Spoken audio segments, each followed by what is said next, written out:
तो गाइस यहाँ पे अभी थोड़ी देर हम लोग रुके हैं, जो कि नाश्ता वास्ता करने के लिए हम लोग यहाँ पे रुके हैं।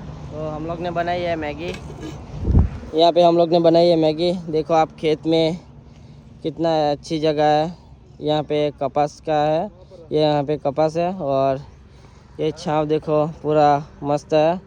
ये हमारे देवांग भाई यहीं गाड़ी लेके आए हैं और हमारी गाड़ी वहाँ पे है। तो यहाँ पे हमारी मैगी बन गई है। तो चलो गाइस मैगी खा लेते हैं।